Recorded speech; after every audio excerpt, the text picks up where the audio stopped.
सदगुरु की साजी नवाजी। गुरु प्यारी सत्संगत जी, बड़े ही प्रेम और सत्कार से बोलिए धन्यवाद जी।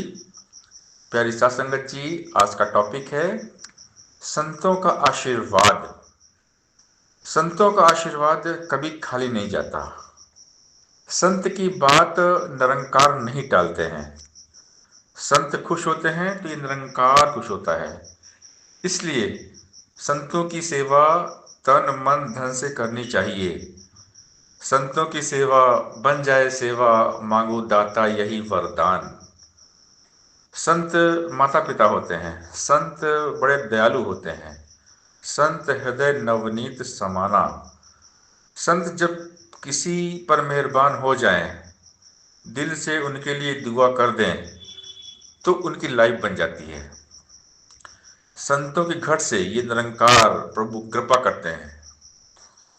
जब भी हम संतों की सेवा करते हैं तो संत दिल से दुआ देते हैं और संतों के आशीर्वाद में बहुत बरकत है, बहुत शक्ति होती है संतों के आशीर्वाद में। संत जब मिल जाते हैं ना तो भगवान मिल जाते हैं। हम सबको पहले संत मिले, सत्संग में लेकर आए, तब जाकर हमें मिले निरंकार। दास का भी अनुभव है जीवन का। ये दास को भी एक महान संत से मुलाकात हो गई, निरंकारी संत महात्मा प्रहलाद लाउडकर जी से, जो मुंबई के अंधेरी में रहते थे। बहुत ही कर्मठ कर्मयोगी महात्मा। उनके अंदर एक भक्ति का जुनून, एक जोश था। और दास के साथ में वो वहाँ पर एक जॉब में हम लोग साथ में थे वहाँ पे। तो महात्मा जी की बातें अक्सर भक्ति भरी बातें, विश्वास भरी बातें उनकी होती थी। लेकिन दास को पता नहीं था कि ये निरंकारी महात्मा जी हैं। और दास को तब तक निरंकारी मिशन के बारे में कुछ नॉलेज था ही नहीं और कभी सुना भी नहीं था। और दास को कविताएं लिखने का शौक था, गीत लिखना, कविता लिखना। तो महात्मा जी को अक्सर दास सुनाया करता कुछ न कुछ लिख के। तो महात्मा जी ब्रह्मज्ञानी थे और दास को उस टाइम ब्रह्मज्ञान नहीं था। तो परमात्मा की कृपा जब होती है ना तो संतों की दया दृष्टि हो जाती है। जब प्रभु खुश होते हैं तो संतों के माध्यम से कृपा करते हैं। तो महात्मा जी ने दास को देखा तो उनके मन में भी प्रभु ने कुछ एक ख्याल पैदा कर दिया कि इस बंदे को सत्संग के साथ जोड़ा जाए। क्योंकि प्रभु संतों के घर से एक प्रेरणा देते हैं, संतों के घर में बैठ कर ही काम करते हैं। और दास में भी प्रभु की कृपा हो गई। क्योंकि दास के मन में भी कभी कभी सोचता था कि भगवान कहाँ है, भगवान कैसे हैं। क्योंकि दास की लाइफ में थोड़ा दुख था, तकलीफ था। दुख तकलीफ में भगवान को इंसान याद करता है। तो दास के मन में भी कभी कभी बहुत दुख दर्द होता और कभी कभी दास रोता भी था भगवान के लिए। तो भगवान ने कृपा कर दी, संत से मिला दिया और वो महात्मा जी फिर सत्संग में ले गए। वहाँ पर उन्होंने ज्ञान दिलवाया। तो दास को ये बात समझ में आ गई कि परमात्मा की कृपा जब होती है तब संत मिलते हैं, और जब संत मिलते हैं तो परमात्मा मिलते हैं। क्योंकि संत सदगुरु के दरबार में लेकर आते हैं।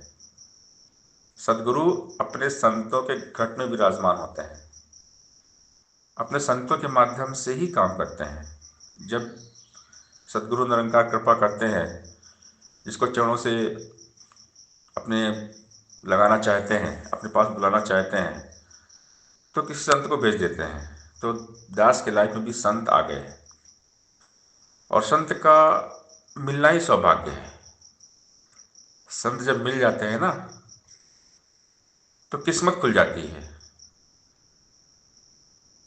संत की चरण धूलि अगर हम माथे पे लगा लेते हैं ना तो हमारी उल्टी जो किस्मत की रेखा है वो सीधी हो जाती है। और संतों की बड़ी खासियत ये होती है कि संत बुरे का भी भला कर देते हैं। संत अच्छा ही देखते हैं, कौन कितना बुरा है, पापी, संत देखते ही नहीं है। संत तो बस अपना काम करते हैं, प्रभु के साथ मिलाते हैं। और संतों की सेवा करने से वो मिलता है जिसके हम कभी कल्पना भी नहीं करते हैं। तो संत बहुत पावरफुल होते हैं। संतों के पास बहुत ताकत होती है, बहुत शक्ति होती है। ब्रह्मज्ञानी बहुत ताकतवर होते हैं, क्योंकि निरंकार उस घट में उतर जाता है।